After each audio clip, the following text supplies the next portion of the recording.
Benny Siegel, better known as Bugsy, was tall, good-looking, and charismatic. A charmer and a womanizer. He was also a gangster and a killer. He was a man with enemies. Late one June evening in 1947, he arrived at the Los Angeles home of his mistress with a friend. Siegel's mistress was away, and the two men made themselves at home.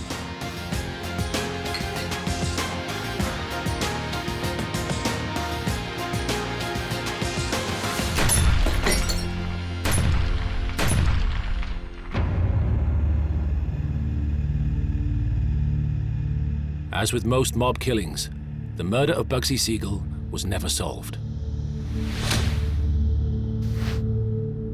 But the one name always associated with Siegel's death is the one name he would have least expected. That of his best friend, Meyer Lansky.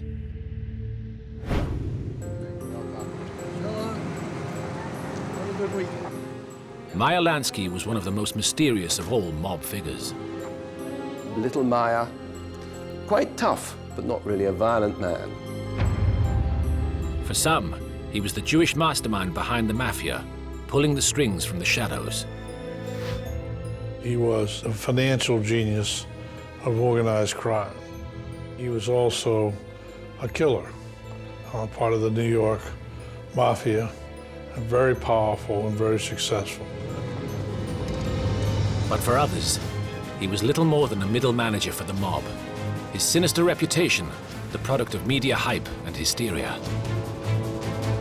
The cold, hard evidence suggests that he wasn't quite the business brains that everybody thought he was, or that he thought he was himself. Mob mastermind, or victim of his own legend. We unravel the enigma of Meyer Lansky.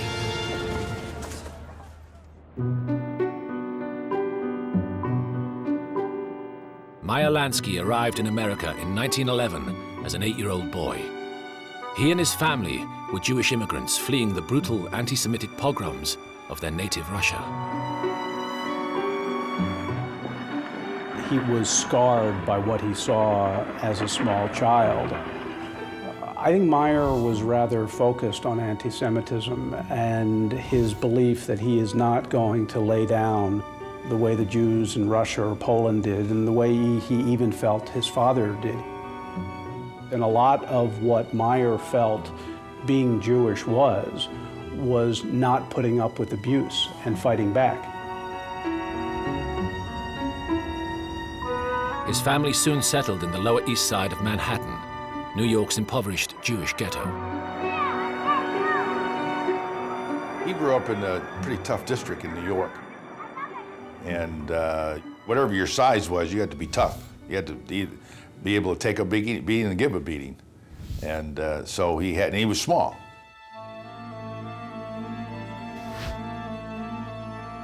Just 5 feet 4 inches, Meyer Lansky quickly learned to use his fists and was soon in trouble with the law. It was at this time he'd first met another young Jewish hoodlum called Bugsy Siegel. The meeting happened when Siegel became involved in a street brawl. Siegel had these charismatic good looks, and he got involved in a fight, a street fight, and he picked up a gun, and he was so transfixed with the fury of the fight and his anger that he raised the gun and was about to shoot somebody, and they could hear the police coming from all directions. It was only when Meyer sort of physically restrained him and pushed him away that he was able to save him. He said that was the beginning of their friendship, and that, of course, was actually the nature of their relationship. Lansky was the brains, Siegel was the brawn. Together, the two young men formed the Jewish Bugs and Meyer gang. You sort of get this sense that, oh, organized crime is Italian. But early in the century, the Jewish rackets were very, very powerful. The gang stood up to the Italian and Irish toughs that came into their neighborhood to beat up Jews. They also engaged in more lucrative activities. They were involved in what we'll call small-time criminal activities. Hijacking, loan sharking, gambling.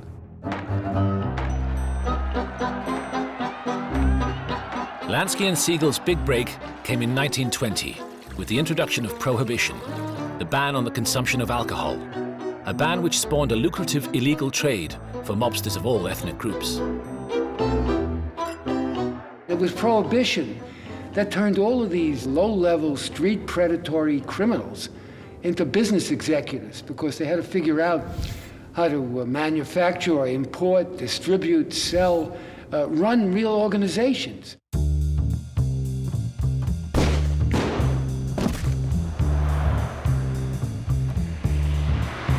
The Bugs and Meyer gang was soon carving a niche for itself in New York's brutal gang wars.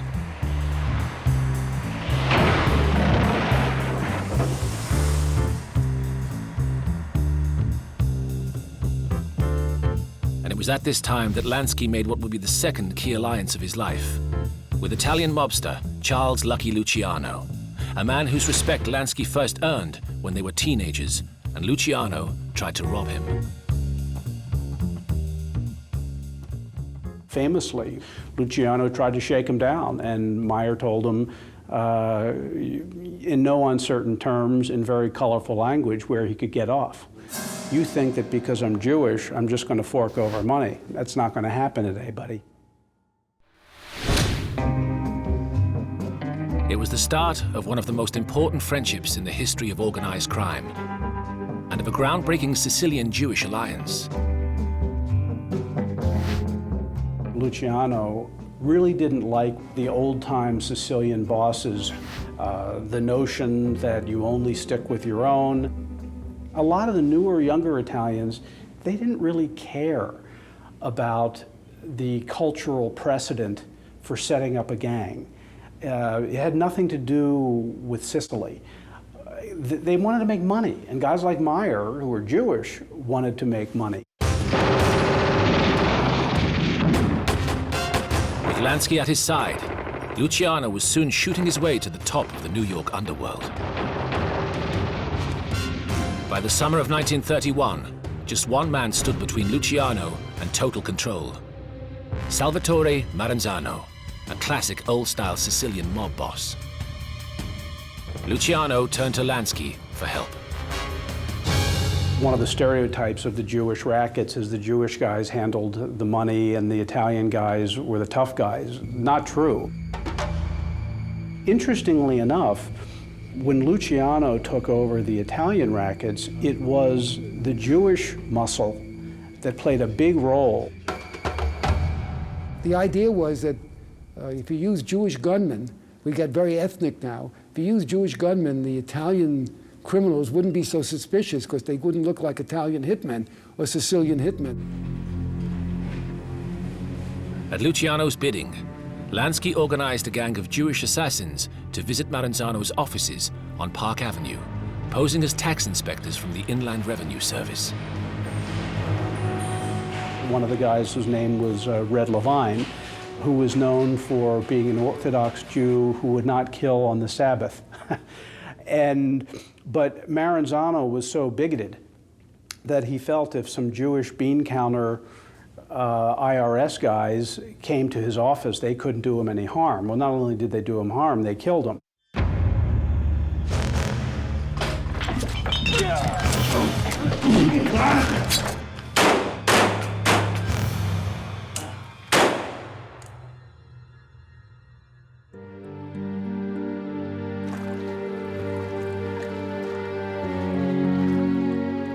With Maranzano dead, Luciano became the king of New York and set about establishing the structures of the modern mafia.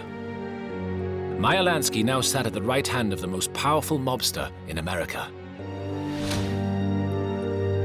But he knew there would always be limits on his power. Lansky could never be a leader for one reason. He could never be a member because he wasn't of Italian or Sicilian extract. He was a Jew and he knew his place. He was highly respected as somebody who had the ear of Luciano, who could talk to Luciano, and he was a great entrepreneur in criminal endeavors. But he was never a kingmaker or in a position of authority. From now on, Lansky's role would be that of a chief executive in his various criminal enterprises. Powerful, but answerable ultimately to Sicilian bosses.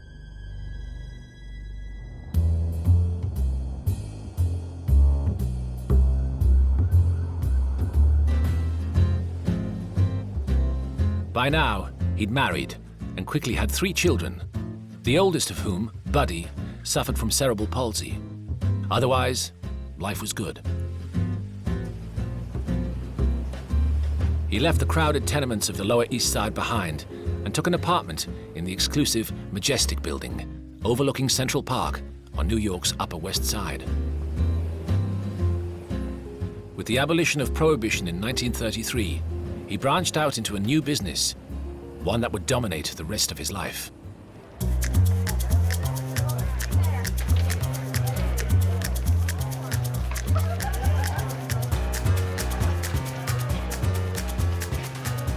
Meyer Lansky was brilliant mathematically, and his real interest was gambling because he had a knack for it. Lansky was good with numbers. And the whole idea of gambling is you got to be quick with numbers, you got to know the odds. He could tell you if it came to craps, well, the proportion for the table was 4.5, and if it was blackjack, it was 5.2. Gambling was illegal, but widely tolerated, and Lansky was soon running casinos in New York, Florida, and a number of other states. Paradoxically, his casinos made money because they were honest. The tables would not be fixed because he knew exactly how to take his profit without cheating anybody. You don't have to be dishonest to win. You have to have volume. As long as you keep gambling, you'll lose.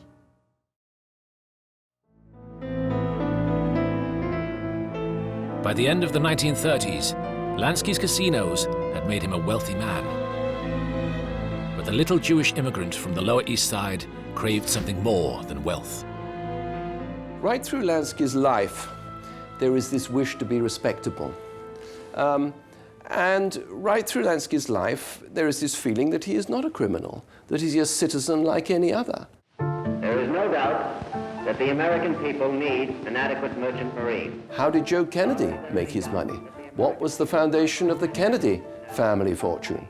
Joe Kennedy was a bootlegger, and he was able to launder his fortune and use it to pay his son's way to become president of the United States. Meyer Lansky literally compared himself to Joe Kennedy and felt he was no more immoral than that man had been. He actually had a snobbish streak. This was somebody who studied history. This is somebody, when his friends were out carousing at night, would hire tutors. Lansky sent his own second son, Paul, to study at the military academy, West Point. He would jot down if he saw a vocabulary word that he was interested in. You can see in his handwriting, he would write about it in a book. I remember one of the things he wrote was, determine how to pronounce Thucydides.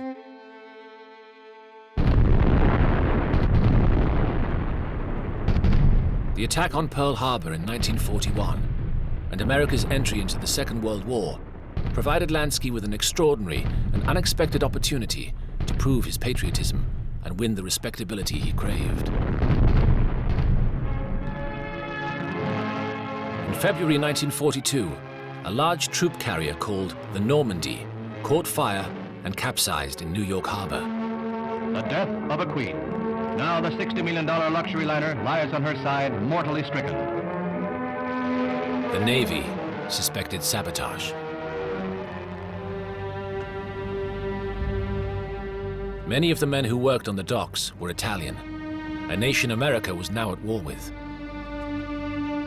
When the Navy attempted to investigate, they found the waterfront an impenetrable, closed world.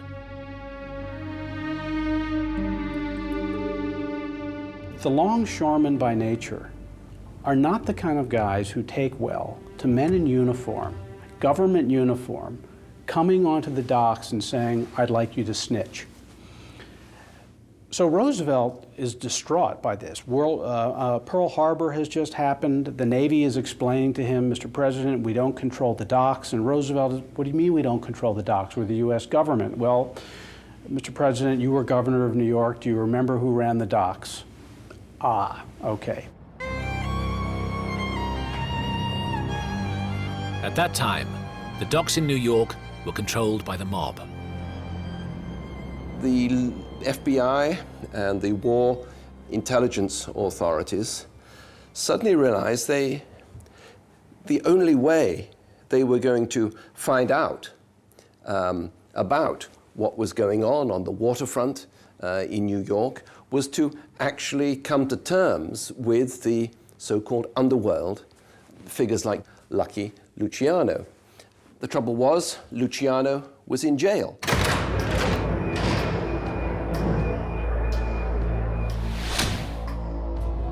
Luciano had been imprisoned in 1936 on charges of organizing prostitution. He was looking at a sentence of 30 to 50 years. The Navy needed a go-between. Enter Meyer Lansky, a Jew who already had impeccable anti-Nazi credentials.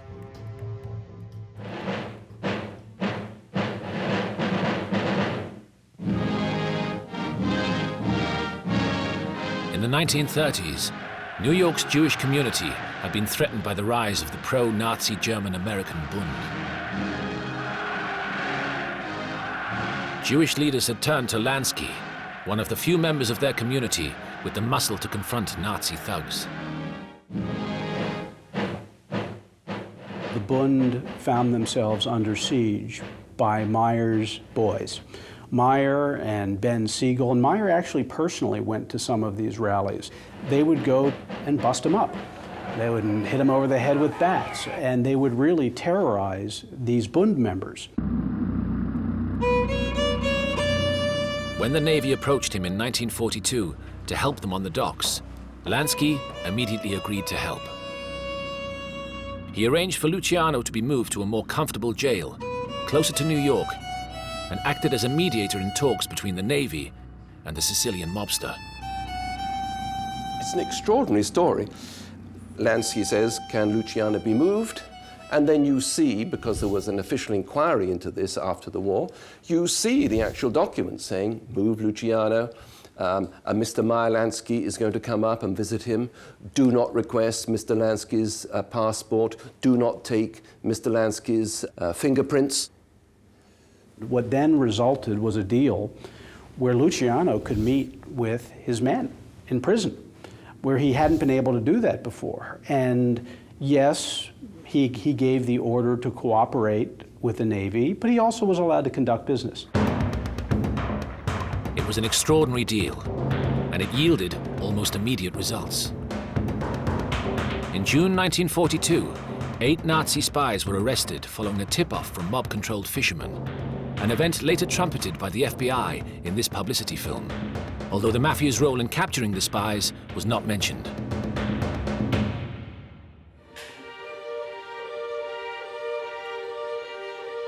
The following year provided the mob with an even more dramatic opportunity to lend assistance to the war effort.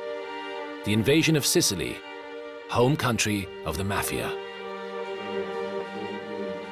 Meyer Lansky and Lucky Luciano bring Sicilian assets, contacts in New York, to naval intelligence and help design the maps, determine what the tides were, what good invasion locations were, beach terrain, and where Nazi strongholds were.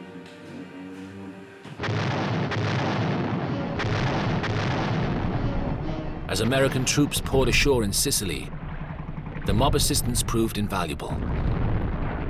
But the Navy knew it was playing a dangerous game. The only thing worse than Operation Underworld, as it was called, failing, what if it succeeds? You're now in business with the mob. Sicily was conquered in just 6 weeks. But this was not a story that the US government wanted made public.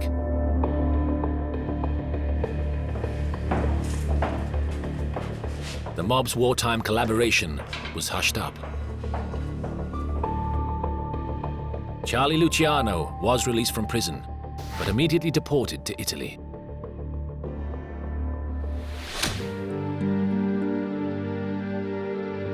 As for Lansky, he found that in the eyes of the government, he remained a hoodlum. His patriotism had failed to win him respectability. And if he really wanted to leave the streets behind, there was another millstone hanging around his neck. Bugsy Siegel. Siegel stayed on killing people even after Meyer kind of slid out of this, what they used to call the Bugs and Meyer mob. Bugsy Siegel was a wacko. He was a crazy guy, and he did a lot of the... I never saw any indication that Lansky himself ever killed anybody. Siegel, on the other hand, he enjoyed it, and he killed a lot of people. Now, how many, I don't know. Could have been 5, could have been 20. Siegel had by now moved to California, where his film star looks helped gain him entree to the Hollywood set. But Siegel's dreams were focused elsewhere.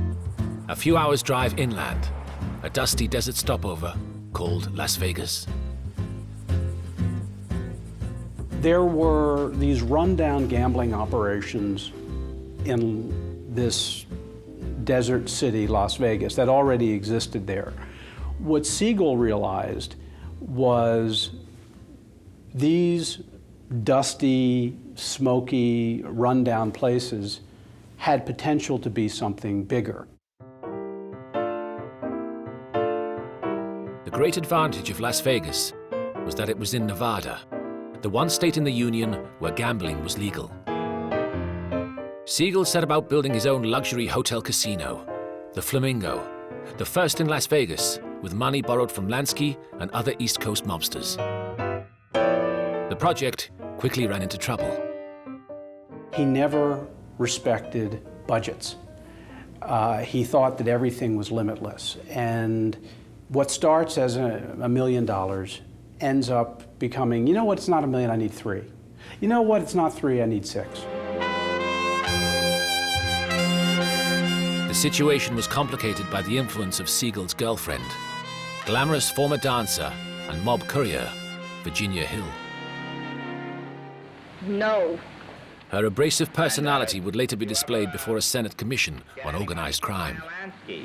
I never got money from any of those fellas. None of those fellas. None of these that I've been reading about, and none that I knew. They never gave me anything. Siegel's mob backers suspected Virginia Hill was stealing their money. But Bugsy Siegel was not the sort of man to listen to criticism of either himself or his girlfriend. He was a very arrogant guy who would just basically tell him to go screw, you know, and he wasn't going to deal with these. He left it to Lansky to deal with these guys back in the East Coast. Meyer pleaded with Ben Siegel to get things under control at the Flamingo, to start being more respectful of investors, to stop running around Hollywood going to parties. But you don't tell a 41-year-old man that you're not going to go trick-or-treating if you misbehave. Eventually, the patience of Siegel's mob backers ran out.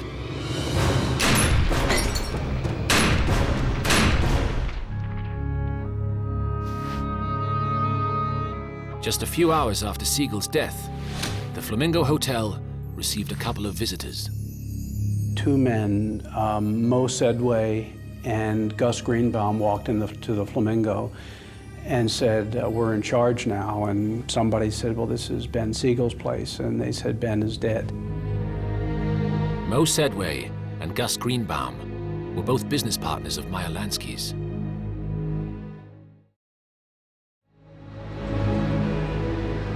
It is inconceivable Lansky had been unaware of the fate that awaited his oldest friend. 40 years later, after Lansky's death, Lansky's second wife, Teddy, was asked about the murder. I think he felt badly for the family, and they were buddies from the time they were youngsters. There were reports that he was involved in the death. I don't believe that. Circumstances sometimes make you think, but he would never directly have anything to do with anything like that. Directly. That's right.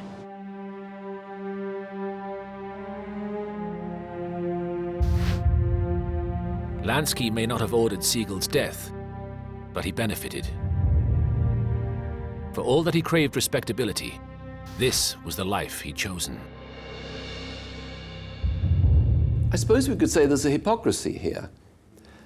In all my research into Lansky, I never discovered him being personally responsible, personally fingering, personally instructing the death of anyone.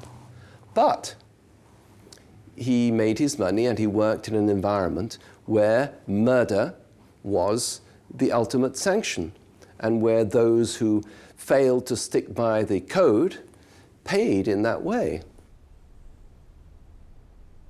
The image of Lansky as a dangerous mobster was about to become forever established in the public consciousness.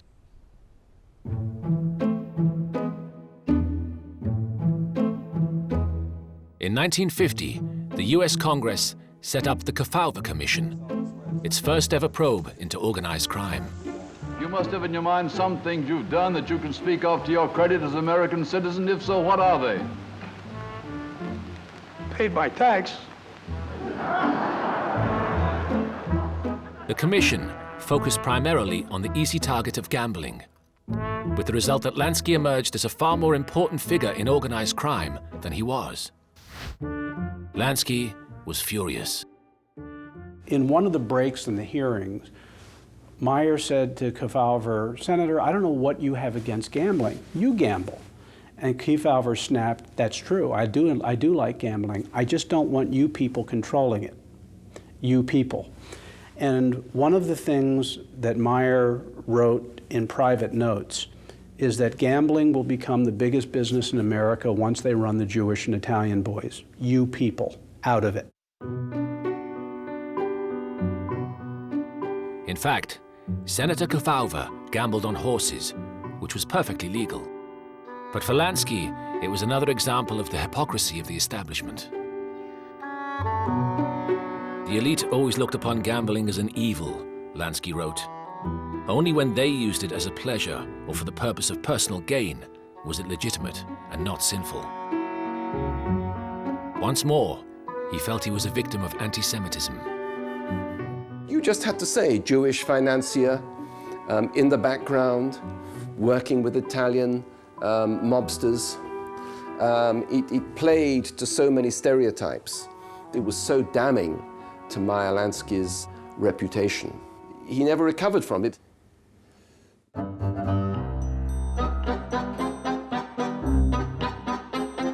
In the aftermath of the Kefauver Commission, there was a crackdown on illegal casinos of the type Lansky ran in New York, Florida, and other states. Let this be a warning to all racketeers and gangsters that they of their ilk will not be tolerated in San Francisco. For Lansky, his dream of respectability seemed further off than ever. But as one door closed, another opened.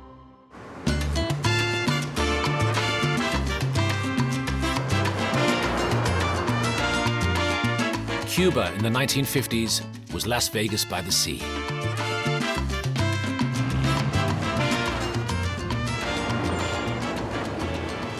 Cuba was better. Havana was better than Las Vegas. First of all, it was closer to New York. It was close to Florida.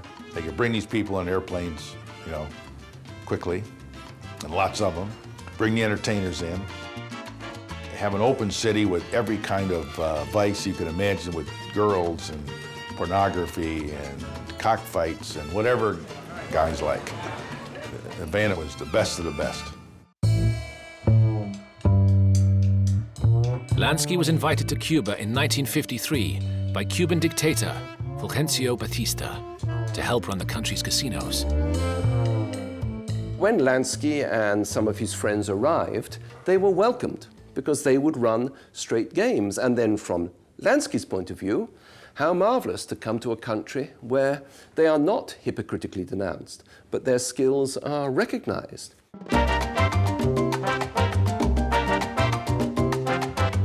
Lansky helped turn Havana into America's playground, where the elite could enjoy all the vices denied them in the newly moralistic atmosphere back home. Among those who visited was future President John F. Kennedy. Did Meyer know John Kennedy from Havana days, from trips there? Yes. What was he looking for in Havana? Gambling, women? You said it, the second one. Oh, a lot of people look for that in Havana. Oh, yes. He told them where to go for it. Lansky now embarked on his most ambitious project yet, the construction of the Riviera Hotel Casino on the Havana seafront. We know from the evidence of the Riviera Hotel that by the mid-50s, he was worth $17, $18 million, which was a lot of money in those days. And he plowed it all into bricks and mortar and air conditioning and gold tiles and so on. It's a wonderful hotel by the standards of the 1950s. It's the first to have air conditioning. You go inside the casino, it's a wonderful mosaic tiled, egg-shaped room, still with all the glamour of a Humphrey Bogart, Lauren Bacall film. And that's where he put his money. It was the largest single investment Lansky ever made. I think Meyer was focusing on Havana to clean up his fortune. That was going to be his Kennedy moment. Havana was legal. But Lansky had bet wrong.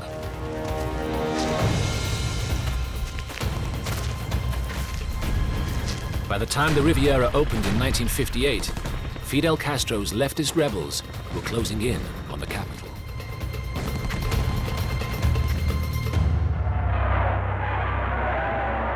In the early hours of New Year's Day, 1959, the dictator fled the country.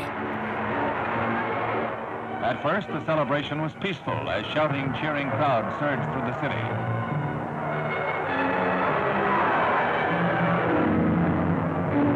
Then the temper of the throng changed, and an ugly mob ranged the streets. Its prime targets, the symbols of the overthrown regime: the gambling casinos, the parking meters, the homes and businesses of Batista's cronies. The casinos were looted and then seized by the new government. 6 years of surface When Castro came out of the hills, Lansky lost his money, Pepsi Cola lost their money, United Tobacco lost their money, General Motors lost their money. All the big American corporations lost the money that they had. So the world's cleverest gambler, at the end of the day, made a bad gamble. Lansky now moved permanently to Miami. He was almost 60 and in poor health, but his return to America coincided with a renewed offensive against organized crime. Attorney General Robert Kennedy paints a grim picture of the rise of lawlessness under the Cosa Nostra, or Mafia. This he describes as the government of organized gambling, narcotics peddling, extortion, racketeering, and controlling of certain trade unions. With Bobby Kennedy at the Justice Department, the government had the Mafia in its sights. Lansky was still regarded as the mastermind of the mob and found himself under almost constant surveillance.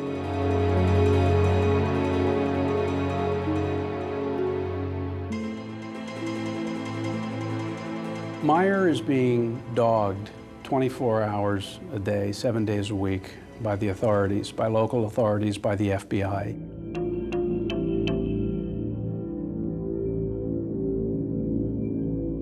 I knew them by heart. They were my buddies. If I saw them at the racetrack, I used to tell them, I'm going to report you to the FBI. You're not supposed to be gambling. His wife, Teddy, one time was asked, did your husband have bodyguards? She said, yeah, the FBI. They were always there.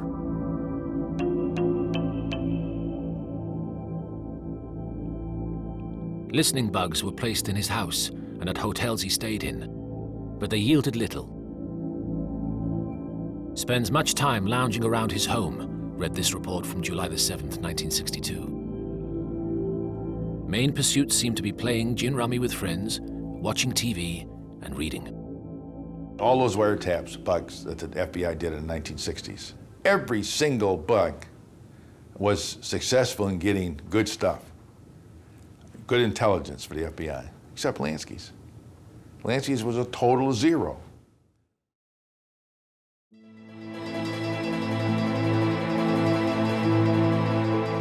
But the bugging did yield one conversation, which has gone down in mob folklore. It happened on the evening of May 27th, 1962. While subject and wife were watching television, the FBI report read, TV panelists referred to organized crime as being second only in size to the government itself. Lansky remarked to his wife that organized crime was bigger than US Steel. Lansky's exact words were not written down, and the tape was then reused, but the report was later leaked to the press. By the time the movie Godfather 2 was made in 1974, the scriptwriters had Hyman Roth, a character based on Lansky, narrowing his eyes and murmuring, "Michael, we're bigger than US Steel." In fact, the record shows he did not say we're bigger than US Steel. And of course, since it's not recorded, we don't know in what tone he said it. Could he have been sardonic? Could he have been sarcastic and saying, it's bigger than US Steel? We don't know. But he himself would always say, when am I supposed to have said that? But of course, it stuck to him like a sort of catchphrase for the rest of his life, and of course, was finally immortalized on the silver screen. In March 1970, police finally managed to arrest Lansky at Miami Airport on drugs charges. The drug bust in 1970, I thought, was a travesty and a joke, because basic charge was that he left the country to go to Mexico for a vacation, I believe, and had these drugs on him without having a prescription for it. The so-called drugs were in fact medicines for a stomach complaint. I thought it was pure poppycock. The case was thrown out, but Lansky had had enough. For 40 years, he had sought respectability and acceptance as an American citizen. Now, he turned his back on his adopted country.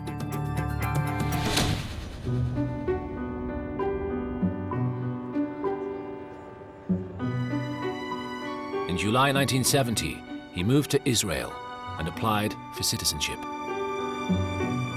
All through his life, he has had this pride in his Jewish identity. He takes pride in the creation of the State of Israel, which puts into practice the toughness and the courage that he saw back in his youth in Grodno. And here's a whole country that embodies it. Lansky is living in an exclusive resort hotel, the Acadia, north of Tel Aviv. He's not exactly in the market for publicity. Lansky found himself pursued by the American media. But while in Israel, he granted Israeli TV a rare interview, presenting himself as a victim of persecution. Mr. Lansky, if the accusations against you are false, why don't you go back to the United States and demand justice? I think it would be terribly hard for one to get a fair trial, as much as I believe in the American courts. Are you a religious Jew? No, I'm not a religious Jew. And what But I'm a Jew in my heart. I think that there was probably a sense that we're all mishpucha, we're all family. And of course they're going to let me in. There's a law, the law of return. What they didn't bank on was that it would be a political hot potato. The Americans were still pursuing Lansky and were pressuring for his return. The case was referred to Israel's Prime Minister, Golda Meir. She didn't know Meyer Lansky from hole in the wall. And somebody said he wants to be a citizen of Israel, and she said, fine, I don't see any problem with that. And then another one of her advisors said, you know, we understand he's in the Mafia. Golda Meir said, Mafia? Mafia? No Mafia. Lansky's application for citizenship was denied, and he was expelled from Israel. Lansky's wife, Teddy, arrived back in America literally spitting with fury. Now look, go away from me, I'll kill you!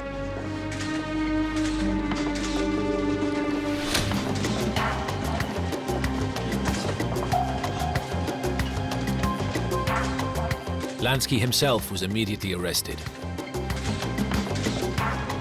The government had finally succeeded in putting together a case against him, a case that rested on the evidence of a low-level mobster turned police informant called Fat Vinny. Fat Vinny was Vincent Teresa, who was a hoodlum from Massachusetts. He was, a thief and an extortionist, and he had been a federal witness in 38 Mafia trials that the Department of Justice had brought. Fat Vinny claimed that in 1968 he'd made 2 deliveries of cash to Meyer Lansky of income from the Colony Club Casino in London. It was the big break the government had been looking for. Here's a guy who actually was willing to testify, who put money in Lansky's hands, $150,000. That's substantial compared to what his tax return said. Like Al Capone 40 years before, Lansky was facing charges of tax evasion. Arriving at court, he was relaxed. Are you pleased with the way your attorneys handled your defense? I'm sorry, but no comment. Well, you can't blame me for asking, can you? No, I don't blame you at all. Inside, the assistant prosecutor found a man very different from the one he had been expecting. He was a gentleman, not a wise guy. It was clear that he'd read a lot. He was very articulate, very charming. If you didn't know any better, you'd think he was an executive of an American corporation. The prosecution was led by a young Justice Department attorney called R.J. Campbell. We felt that if he had to defend himself, we could really get after him, because I had a mountain of material to cross-examine him on.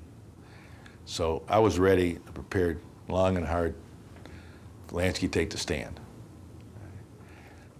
He did not take the stand. What he did was put his wife on the stand. Teddy Lansky produced receipts from a hotel to show her husband had been in Boston at precisely the time Fat Vinny claimed to have been handing money to him in Miami. So, we were hanging by our threads, right? Because once the witness has lied about one thing in his testimony, you are a gone goose. It was a very thin case. We'd have been better off leaving Lansky in Israel. Lansky was acquitted. The little man walked free. For some, it was further evidence of his fiendish brilliance. But for others, doubts were beginning to creep in that Lansky really was as rich and powerful as the government and the press claimed. Let's put it this way, he lived very modestly. We never caught him spending much money on anything. He had nice suits. It doesn't cost that much to buy a suit. He just lived modestly. Have a good weekend. So, mastermind of the mob, or as Lansky himself claimed, a retired investor living on a modest pension.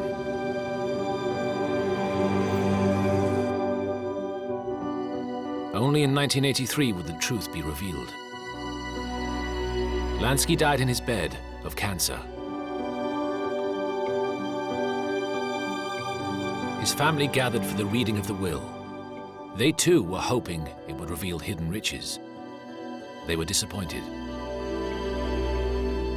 I do believe there was a moment of recognition that, boy, this reality is very different than we thought it would be. Because to my knowledge, nobody in that family has a lot of money, and it's not because they secretly do and have hidden it so cleverly. I don't buy it. I spent a lot of time with his crippled son, Buddy, who, after his death, was living on state charity, something Meyer had always tried to avoid in his lifetime, but he couldn't leave enough money for his beloved crippled son to survive. I think it defies the rules of human behavior that they would go through such denial of comfort for the sake of proving what? Meyer Lansky never was the all-powerful godfather some believed. And he lost the bulk of the fortune he had in Havana in 1959. Under constant surveillance by the government, from 1960, he was effectively retired. And he spent most of what he had left on his various legal battles. How would you describe yourself? As a human being. He saw himself as a victim of hypocrisy, even anti-Semitism. But Meyer Lansky never was quite the mastermind the American public believed. He shone only in comparison with other mobsters. Most of these organized crime guys, they're not educated at all. So we're not operating from a very high plane. So a guy comes along like Lansky, who is quick and good with numbers, and he stands out. He's only bright in connection with the other people around him. He certainly wasn't in Bill Gates and Warren Buffett's league. You know, the cold hard evidence of Meyer Lansky, the businessman, suggests that he wasn't quite the business brains that everybody thought he was, or that he thought he was himself. But the American public is reluctant to abandon the myth. The great irony is the proof you are a mastermind is that nobody can find any proof. Everybody was running around looking for banks and pawns in this vast game, and they couldn't find them. And then when they couldn't find them, they said, man, this guy's good.